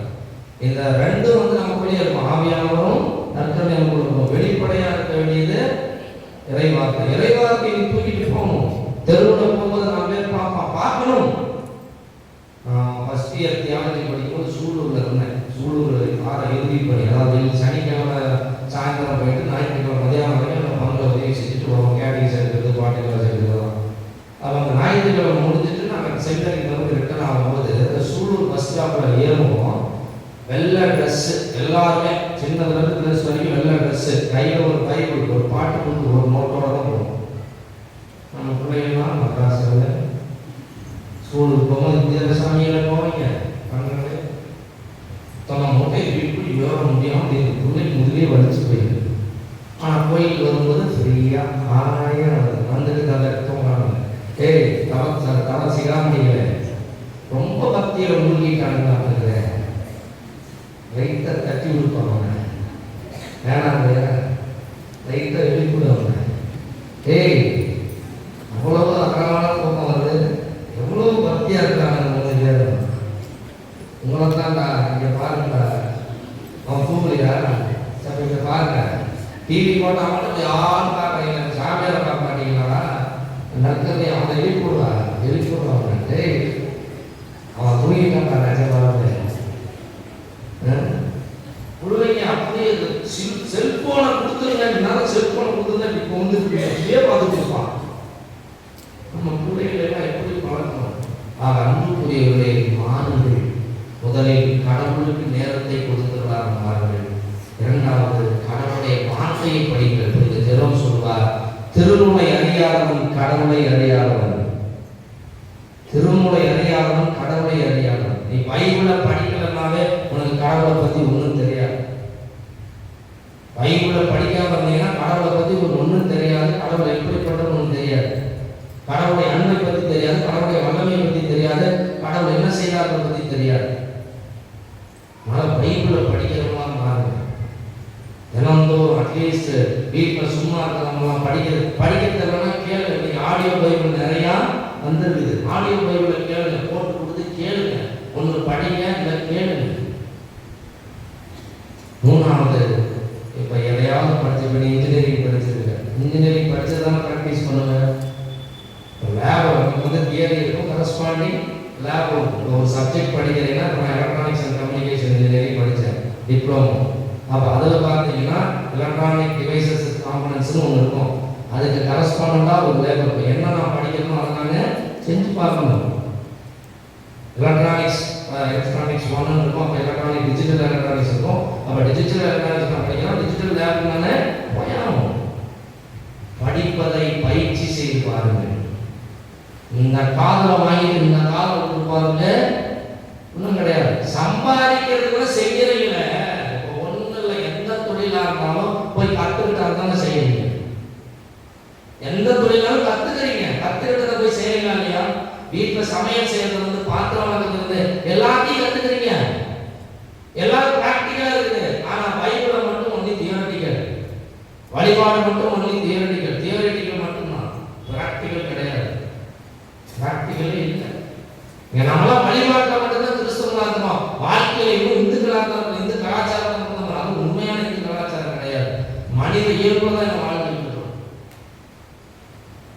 அவங்கெல்லாம் பிரச்சனை அவங்களுக்கு தெரியாது. அவங்க பாவம், அவங்க நம்ம குறைய சொல்லக்கூடாது. அவங்களுக்கு தெரிஞ்சவங்க பண்றாங்க. ஆனா நீ கிறிஸ்தவனா மாறிட்டு இன்னமும் வந்து அந்த நிலையிலே இருந்தீங்கன்னா நீ செய்யறது தவறு. அதை நீங்க வந்து படிக்கணும், மாறணும். அதை படிக்கிறத பிராக்டிஸ் பண்ணணும். நல்லா புரிஞ்சுக்கீங்க. பைபிளை படிச்சு நம்ம பிராக்டிஸ் பண்ணாமே இன்னைக்கு நம்ம நிறைய மூட நம்பிக்கைகளை விட்டுறலாம். பைபிள் சொல்றது ஒண்ணு, நீங்க செய்யறது ஒண்ணு. அதனால்தான் இயேசுசாமி சொல்ற மத்தேயு 7:7 நான் சொல்லும் இவ்வார்த்தைகளை கேட்டு அதன்படி நடப்போர் கற்பாறை மீது கட்டிய வீட்டிற்கு ஒப்பாவர். மழை பெய்தது, வெள்ளம் பெய்தது, அதன் மேல் மோதித்து அதற்கு அழிவு ஒன்றும் ஏற்படவில்லை. கடவுள் வந்து அருமையா சொல்றாங்க. லூக்கா நற்செய்தி 6ஆம் அதிகாரம் 46ஆம் வசனத்தை தயவு செய்து படிச்சு பாருங்க. நான் சொல்லவற்றை செய்யாது என்னை ஆண்டவரே ஆண்டவரை ஏன் கூப்பிடுகிறீர்கள்? ஒரு வசனம் போதுங்க. நான் சொல்றதை செய்ய மாட்டேங்கிறேன், நீ சொல்றதை செய்யணும், நான் சொல்றதை செய்யணும், நீ சொல்றதை நான் கேட்கணும், நான் சொல்றதை நீ கேட்கவே மாட்டேன். நீ யார் வந்து கடவுள் சொல்றதை கேட்கணும்? கடவுள் சொல்றதை யார் கேட்கணும்? நாம சொல்றதை கடவுள் கேட்கணும். கடவுள் பைபிள்ல சொல்றா இப்படி இரு, இப்படி வாழ, இப்படி ஆறு, இப்படி ஆறு. மத்தேயு 5, 6, 7 இந்த 3 அதிகாரங்களை ஒரு கிறிஸ்துவ படிச்சு மனப்பாடம் பண்ணி மனசுல வச்சுட்டு அதை வாழ்ந்துங்க. அதான் உண்மையான கிறிஸ்துவ வாழ்க்கை. எப்படி இருக்கும்? 20 டாபிக், 20 தலைப்புகள்ல இயேசு சாமி பேசுறார். மலை பிரசங்கம். மலை பிரசங்கத்தை எத்தனை பேர் மனப்பாடம் பண்ணியிருக்கணும் கிறிஸ்தவங்க? எப்படி வாழணும் சொல்லி கொடுக்குறாரு. இப்படி எல்லாம் வாழுங்க, இப்படி எல்லாம் இருங்க, இப்படி எல்லாம் செய்யுங்க, இப்படி எல்லாம் செய்யுங்க, இப்படி செய்யுங்க. என்னை நோக்கி ஆண்டவரே ஆண்டவரே என்று சொல்பவரெல்லாம் விண்ணரசு நுழைவதில்லை, மாறாக விண்ணுலகில் இருக்கிற என் தந்தையின் வார்த்தையினுடைய திருவிழத்தின்படி நடப்பவரே விண்ணுலகில் சேர்வர். யார் என் தாயின் சகோதரனும் சகோதரியும், இறை வார்த்தை கேட்டு அதன்படி நடப்பவரே என் தாயும் சகோதரனும் சகோதரியும். ஞானஸ்நானம் வாங்கினவங்கலாம் கடவுளுக்கு சொந்தக்காரன் கிடையாது, பேர் வச்சுக்கிறவங்களாம் கடவுளுக்கு சொந்தக்காரன் கிடையாது. கடவுளுடைய வார்த்தையை கேட்டு அதன்படி வாழணும். Practice the word of God. நீங்க பிராக்டிஸ் எதுவும் கிடையாது. நம்ம எல்லாம் இது பிராக்டிஸ் பண்றோம். முன்னோர்கள் சொல்லி கொடுத்த பக்தி முயற்சிகளை எல்லாம் பிராக்டிஸ் பண்றவங்களுடைய பைபிளுடைய வார்த்தையை நம்ம பிராக்டிஸ் பண்றது கிடையாது.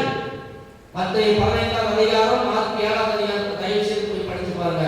மூதாதையர் மரபு, திருவிழா கொண்டாடுவது, தேர் எடுப்பது, ஜாதி வழக்கம், ஊர் வழக்கம், உலக வழக்கம் எல்லாம் உன் பாட்டனும் முப்பாட்டனும் சொல்லி கொடுத்த பழக்கம். கடவுள் சொல்லி கொடுத்தாரா?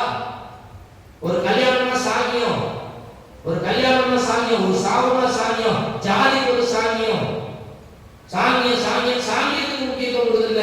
கடவுள் சொல்லி கொடுத்தாரா? அது செய்யணும்னா அவ்வளவுதான். அதுக்கு முக்கியத்துவம் கொடுக்குறீங்க. கடவுளுடைய வார்த்தைக்கு முக்கியத்துவம் கொடுக்குறீங்களா? உங்க அப்பா அம்மா அவங்க முன்னோர்கள் சொன்னதை அப்படி கடைபிடிக்கிறீங்க. கடவுள் சொன்னதை கடைபிடிக்கிறோமா? இல்லையே. கோயிலுக்கு வரோம், வாசகத்தை கேட்கிறோம், அப்படியே போயிடும். கோயிலுக்குள்ள நான் கடவுள் தான், கோயிலுக்குள்ள எல்லாரும் அந்தோனியாரும் மாதாவும் அப்படி பார்த்தா அந்தோரே சோத்தரம் சுவாமி. கோயிலுக்கு வெளியே போயிட்டா எல்லாம் லூசிபருடைய பேரம் வைத்தியம் ஆயிரும். கோயிலுக்குள்ள கிறிஸ்தவங்களா இருக்கிறது பெரிய. கோயிலுக்குள்ள நான் சாமியாரா இருக்கிறது ஈஸி, வெளியில நான் சாமியாரா இருக்கிறது தான் கஷ்டம். சாமியாரா வாழணும், சாமியாரா இருக்கிறது வேற, சாமியாரா வாழணும், இயேசுவை போல வாழணும். அந்தியோகியா என்ற நகரில் முதலில் இயேசுவின் சீடர்கள் கிறிஸ்துவ என்ற பெயரை பெறுகிறார்கள். சும்மா அவங்க பேர் கொடுக்கல. கிறிஸ்தவ என்ற பேரு அவங்களுக்கு வச்சுக்கிட்ட பேர் கிடையாது, மற்றவங்க அவங்களுக்கு கொடுத்த பேர். மற்றவங்க நம்மளை பார்த்து சொல்லி இவன் நாடா கிறிஸ்தவன், மற்றவன் என்ன பார்த்து சொல்லி இவன் நாடா சாமியார், மற்றவங்க பார்த்து சொல்லணும். நானே வீதி தெரியக்கூடாது. அவன் அன்புக்குரிய மனம் மாறுது. பேசுகிறவர்களால் அல்ல, செய்கிறவர்களாக மனம் மாறுது. செய்கிறவர்களாக மனம் மாறுது. நம்ம பேச்சிலும் சொல்லிலும் அல்ல, மாறாக வாழ்க்கையிலே வாழ்பவர்களாக மாறுது. நம்ம வாழ்க்கை மாறுச்சுன்னா நம்மளை பார்க்கிறவங்க மாறணும். கடவுளுக்கு எது சந்தோஷத்தை கொடுக்கும்? நாம கொடுக்குற காணிக்கை, நம்ம கொடுக்குற மாலை மரியாதை, அதுல கிடையாது, எதுலையுமே கிடையாது. நம்முடைய மனம் மாற்றத்துல தான் கடவுள் மகிழ்ச்சி அடைவார். லூக்கா நற்செய்தி 15ஆம் அதிகாரம் 7 மற்றும் 10 வசனங்கள் சொல்கிறது, மனமாற தேவையில்லாத 99 நீதிமான்களை குறித்து உண்டான மகிழ்ச்சியை விட மனமாறி ஒரு பாவியை குறித்து விண்ணுலகில் விழுந்த மகிழ்ச்சி உண்டாகும். மனமாறிய பாவியை குறித்து வானத்தினுடைய விழுந்த மகிழ்ச்சி உண்டாகும். அதனால் நீங்களும் மனம் மாறணும். கடவுளை அறிபவர்களாக, கடவுளை அன்பு செய்வர்களாக, கடவுளுக்கு கீழ்ப்படிவர்களாக, கடவுள் சொல்வதை செய்பவர்களாக நாம் மனம் மாறணும். வழிபாட்டில் கிறிஸ்தவமாக இருப்பது ரொம்ப ஈஸி. வழிபாட்டில் ஓகே, ஆனால் வாழ்க்கை மாறணும். வழிபாடு ஏதாவது மாறுதா? வழிபாடு ஏதாவது மாறுதா? ஒன்றும் மாறுதில்லை. பாருங்க, வீட்டத்தில் 3 விளக்கு எப்படி இருக்கும், ரத்த நாடு வச்சிருக்கணும், பாட்டு பாடணும், எந்த நேரத்தில் பாட்டு போகணும், எந்த நேரம், அதெல்லாம் மாறதில்லை. வழிபாட்டை எதுவும் நாம மாறதில்லை. ஆனால் வாழ்க்கையும் எப்படி இருக்குது? வாழ்க்கை மாறுது. இங்க ஒன்று செய்யறோம், வீட்டில் ஒன்று செய்யறோம். தவறு. இல்லைன்னா கடவுளாக இருக்கும். ரெண்டா இருக்க வாய்ப்பே இதனால திருவடி பாடல சொல்வார், நீ குளிர்ச்சியாகவும் இல்லை சூடாகவும் இல்லை, வெதுவெதுப்பாக இருக்கிறாய், உன்னை நான் கட்டி விடுவேன். ஆற்றுல ஒரு நாள் சேர்த்து வருவேன். அதெல்லாம் ஒரு பாட்டியா குழந்தைங்க போய் மிக்கேல் குள்ளரை வந்து தூக்கி விட்டே வருவான். மேலே வந்து கீழே வரைக்கும். மிக்கேல் குள்ளருக்கு கீழே யார் இருப்பா? பிசாசு. அதையும் தூக்கி விட்டு போவான். பங்குச்சாமியை ரொம்ப நாளாக பார்த்துக்கிட்டே இருந்தான். என்னடா அந்த கிளை இப்படியே வந்துட்டு மிக்கேல் குள்ளர் இருக்கும்போது பரவாயில்ல, சாப்பிட்டு இருக்கும்போது உடனே கேட்டுக்கிட்டே வாட்டி மிக்கேல் குள்ளர் இருக்கும்போது பரவாயில்ல, இதை பண்ணி பேரையை தூக்கி விட்டு போகிற அப்படின்ச்சான். அது சொல்லிச்சான் அந்த பாட்டி, சாமி நாங்கள் செத்தா எப்படி மோசத்துக்கு போகலான்னு நடந்துட்டு தான் போவோம். மோசத்துக்கு போனால் மிக்கேல் குள்ளர் பார்த்துக்கிட்டோம், நரகத்துக்கு போனால் பேய். எங்கே போனாலும் சேஃப்டி செக்யூரிட்டி முக்கியம். எங்கே போனாலும் போவாமல் ஒன்று கஷ்டமே இருக்கும். நாங்கள் நம்ம இதுதான் கடவுளை இதற்காக நாம் வழிபடுகிறோம். வாழ்க்கை மாற வேண்டும். அன்புக்குரியவர்களே, அதை விழுந்தோம். பரிசுத்தாவியை பெறவில்லை என்று சொன்னால் நம் வாழ்க்கையை மாற்றம் இருக்காது. பைபிளை படித்து பாருங்க. 4 நற்செய்திகளில் வாழ்ந்த அப்போஸ்தலருடைய வாழ்க்கை வேறு. நம்மளுக்காக தான் அவங்க வாழ்ந்தாங்க. அவங்களுக்குள்ளேயும் போட்டி போறாமல் இருந்தது, சண்டை சச்சரவு இருந்தது, பயம் இருந்தது, கடவுள் நம்பிக்கை இல்லை, கடவுளுக்கு கஷ்டம் துன்பம் வரும்போது கடவுளுக்கு ஓடிட்டாங்க, உசுருக்கு ஆபத்து வரும்போது கடவுளை பதிலளிச்சிட்டாங்க. நம்ம இருக்கிற மாதிரி தான். கடவுள் மேல நம்பிக்கை கிடையாது, கடவுளுடைய வார்த்தை மேல நம்பிக்கை இல்லை, கடவுளுடைய வார்த்தையை புரிஞ்சுக்கிறது இல்லை. ஆனால் பரிசுத்தாவியை பெற்ற பிறகு அவர்கள் மாறினார்கள். எப்படி? நட்புறவிலும் அப்பம் விடுவதிலும் இறைவேண்டலிலும் திருக்குத கற்பித்தவற்றிலும் உறுதியாக நிலைத்திருந்தார்கள். அச்சம் நிலவியது. அருஞ்செயலும் அடையாளங்களும் நடந்தன. நம்பிக்கை கொண்டவர் அனைவரும் ஒன்றாக இருந்தனர். தம் உடைமைகளை எல்லாம் பொதுவாக வைத்திருந்தனர். எதுவும் தம்முடையதாக அவர் கருதவில்லை, எல்லாம் பொதுவாக வச்சிருந்தாங்க. இருப்பவர்கள் விற்று இல்லாதவர்களுக்கு கொடுத்தார்கள், பகிர்ந்து கொண்டார்கள். பகிர்ந்து இருந்தது. ஒவ்வொரு நாளும் தவறாத ஒரு ஆலயத்தில் கூடி வந்து ஒரே மனதோடு ஜெபித்தார்கள். எல்லா மக்களுடைய நல்லெண்ணத்தை பெற்றிருந்தார்கள். ஆண்டவனை போற்றி வந்தார்கள். எளிய உள்ளத்தோடு பேருமையோடு உணவை பகிர்ந்து, வீடுகளோடு உணவை பகிர்ந்து கொண்டு வந்தார்கள். இதுதான் பரிசுத்தாவை பெற்றுக்கொண்ட வாழ்க்கை. அதை பார்த்து 1000 பேரா சேர்ந்துட்டு இருந்தான்.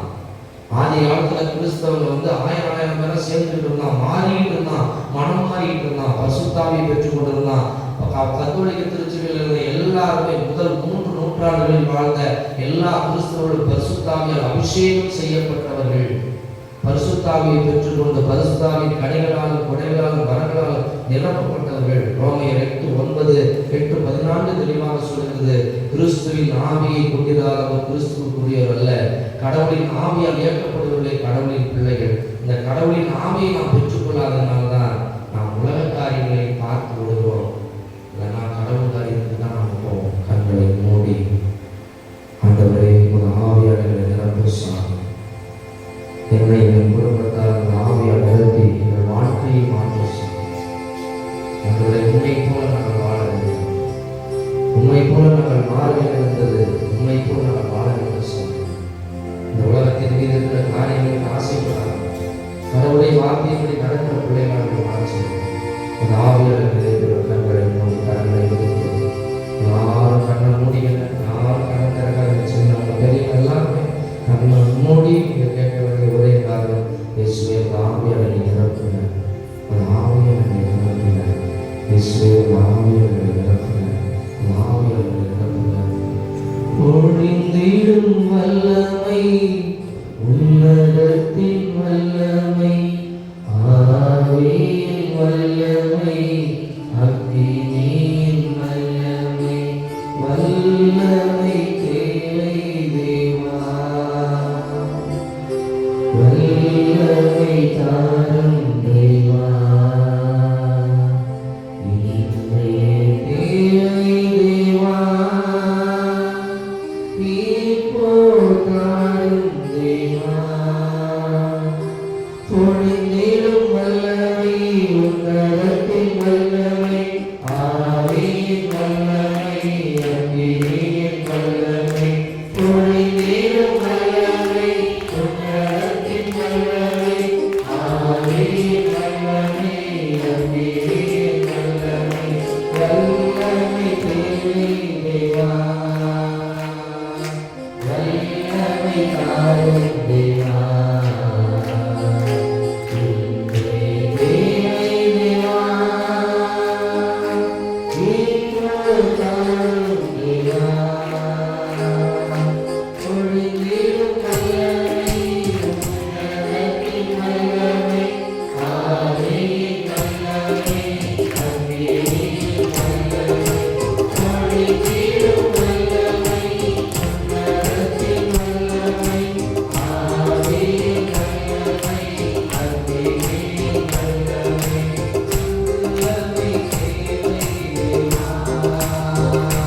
பாடிவிட்டு மாற்றி பாடி அவனுடைய ஆசிரியை நாம் நிறைவாக பெற்றுக்கொள்வோம்.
உன்னுடைய திருப்பாடுகளை நினைவு எங்களுக்கு விட்டுச் சென்றேன்.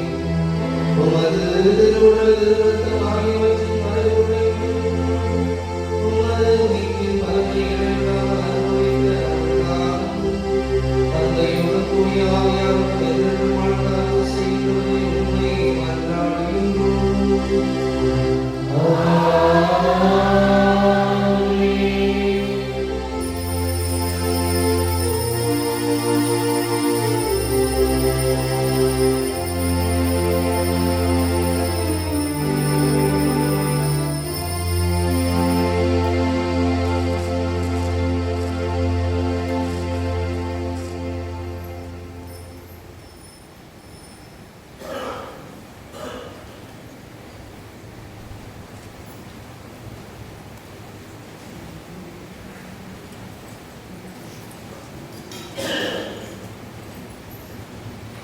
சென்று வாருங்கள், திருப்பலி நிறைவேற்ற